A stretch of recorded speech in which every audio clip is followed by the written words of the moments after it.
So if you don't follow me on twitch.tv/bolt_spider, I have been streaming my Master Duel series of just grinding all the way up to Platinum, and this season, I'm going to be going up to Platinum 5. Now, I do have a few replays that I want to go over that I have captured over the past few times. Now, overall, I've been having a lot of fun with this whole entire Master Duel experience. This season has been pretty good, and this video is coming out a little late because I forgot to record it. So I have a few duels, and let's get right into it. And as we can see, 2 turns, 3, 6, and 15. So let's play, and this first person I went up against, I believe, or the last person of the night I went up against was really just tons of people scooping, but this person in general, he is playing a deck that is insane. So I went back to my Phantom Knights for a bit because I wanted to push into the Platinum ranks. So that's what I did. And for this combo, I don't think he opened up anything in his hand, which is kind of insane when you think about it, of not knowing what your opponent drew.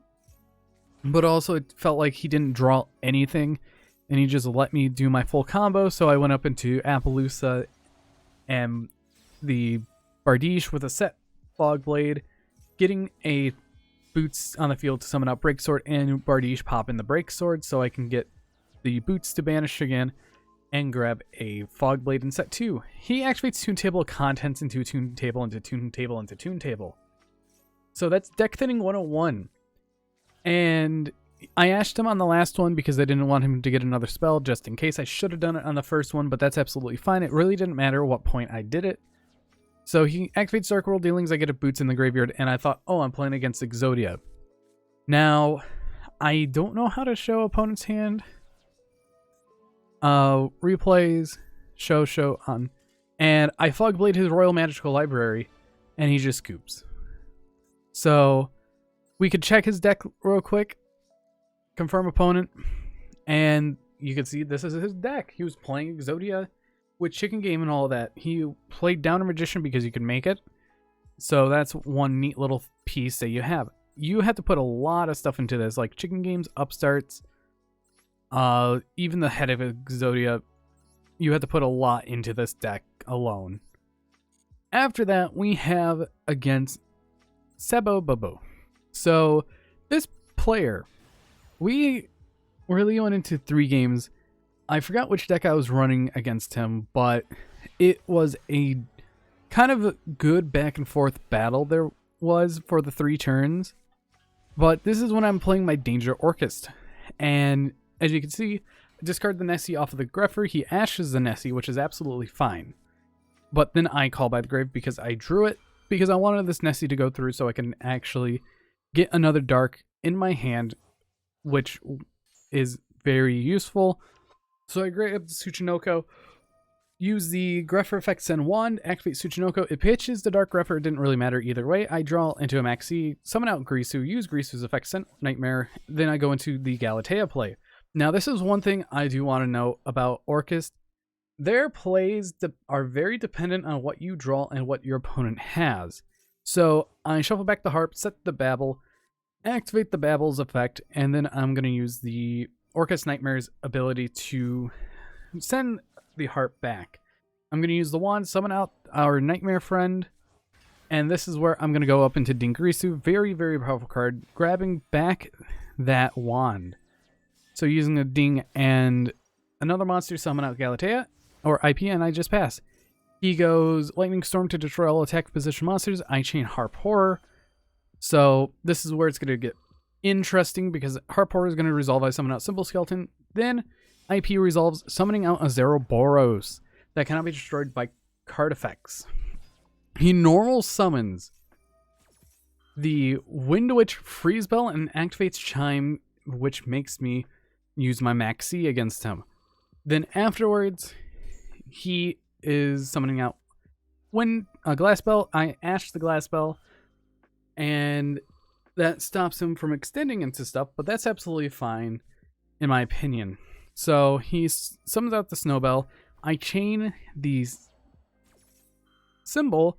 Now, I did also want to point out, I am going to be banishing the Ding because the Zeroboros, but I have a wand in the graveyard so I can summon out the Ding later.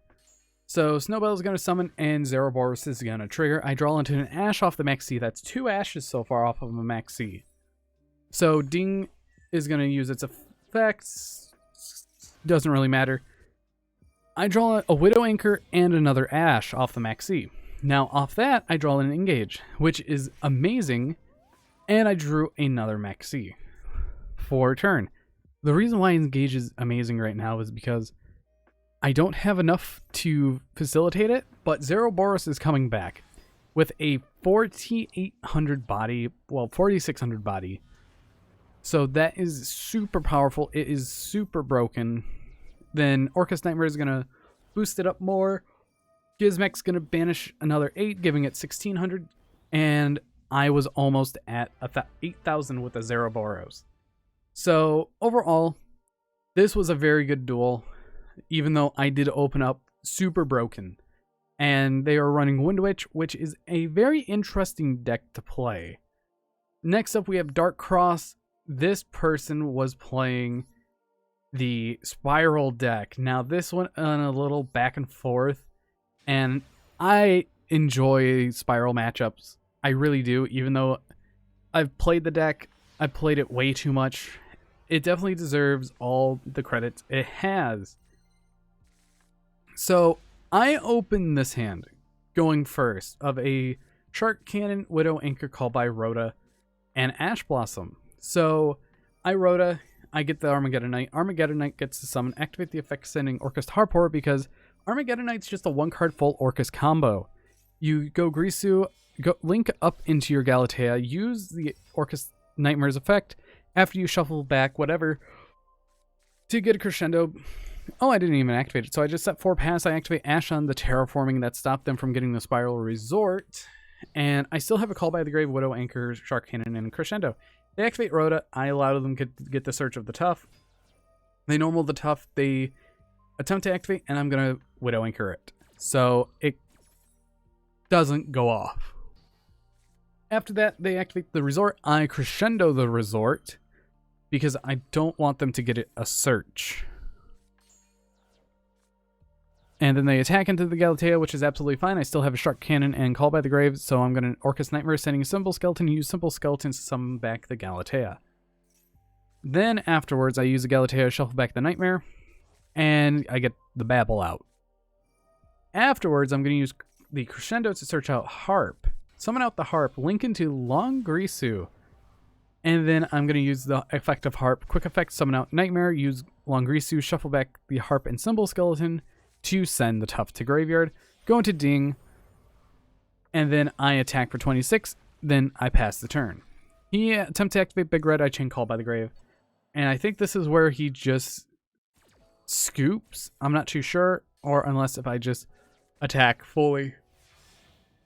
I go into Nightmare Phoenix. Nightmare Phoenix is going to discard the danger, popping Fogblade. Shocking that he runs Fogblade. But then I activate the Nightmare, boosting up the Phoenix, which is absolutely fine. Because I get another piece in my graveyard that I can use. I'm going to use the Simple Skeleton, chaining to our Nessie. So we get a search, and we get the Summon of the Galatea back. Nessie's going to grab a Tsuchinoko. It's the best one to search next in Jackalope. And I just get a return. Use the Danger Tsuchinoko. It doesn't really matter because I'm just going to summon it back. I'm going to summon it anyways. I go into Nightmare Unicorn, discarding the maximum C. And then I go up into Access Kotarker for 5,300. And that wasn't it, but he just scoops. And finally, we have one last replay against Mavis. Mavis was playing this deck. Okay, this deck actually had me dying. Now, I want to go over Dark Cross's deck first. So Dark Cross, he was playing a Spiral deck with the Gizmek engine and the Codebreaker engine as well. So it's like a Phantom Knight Spiral Gizmek Cybers deck. But this person, Mavis, had me dying laughing. So he runs a Monarch Blue Eye. He's running a madness deck of just 60 random cards, 15 random extra deck cards. And let's get into see this. I am happy I saved this one because this was one of the funniest games I will ever have. Now, I forgot who goes first, but it looks like Mavis is going first here. And first thing I see, oh, I'm going first. So I normally have my Armageddon Knight, send the Brass Bombard because I have Orcus Nightmare, and Orcus Nightmare gets a summon. Then I get to go into Galatea. Cool. Galatea shuffled back the Bombard, and I get Crescendo. Nightmare send Gizmek. I think that was Gizmek. Oh no, I was sending Grisu because I didn't want to invest much into it. Now, this is the point that had me dying. He summons out Red-Haired Hasty Horse. This is just a Cyber Dragon that's a wind beast. Then he summons out Edea. I'm thinking, okay, he's playing a Monarch deck. Then I crescendo his Edea, which is absolutely fine. It gets negated, banished, and all that. He activates Magical Mallet, which gives him a new card, and he activates Swords of Revealing Light. And then it goes on to my turn. I Lightning Storm his back row. He has Ice Dragon's Prison. And I chain Crescendo to grab a Symbol Skeleton because it's really all that I need. He summons out the Galatea, which is fine. Lightning Storm resolves. I set 2 pass. He goes all the way up into Nightmare Unicorn. Uses Unicorn to shuffle back my Symbol Skeleton, which I'm fine with. And then Danger Tsuchinoko happens. I summon out Tsuchinoko. He attacks into it. My turn. I Lightning Storm, just wipe his board. And then we just go into this huge back and forth match. I know I get a Brass Bombard. He Threatening Roars. But this gives me a full Hulk combo just to get into Link 3 like a Nightmare Unicorn. So that's all fine by me. I activate the Nightmare Orchest and to dump a symbol, summon out the Grisu, use Grisu and the Unicorn to summon out Access Code. Access Code triggers. Then I'm going to be banishing the Hulk and Shark Cannoning the card that I destroyed, but then I'm going to banish the Nightmare Unicorn. He summons out the Divine Seraph and I chain Maxi. If you guys don't know, Divine Seraph and Death cannot be normal or set. Must be special summoned by its own effect. If a monster you control is destroyed by an opponent's attack or card effect, pay half your life points. Special summon this card from your hand. It cannot be targeted by card effects. If this card attacks a monster, an opponent's monster during the damage step only, negate that effect of that monster while it's faced up on the field, but its effects can still be activated. Also, its attack becomes half of its original attack. Once per battle, if this card battles during damage calculation quick effect, you can make this card become equal to the highest original attack on the field, your choice if tied. So it's really just there. I draw into Brass, I summon out the Harp. I actually go into Long Grisu. When I forgot that Access Code does not target. But it doesn't matter because he just scoops. And those were the decks. So let's go to what I was running. Now, I did make a brand new deck, as you can see here.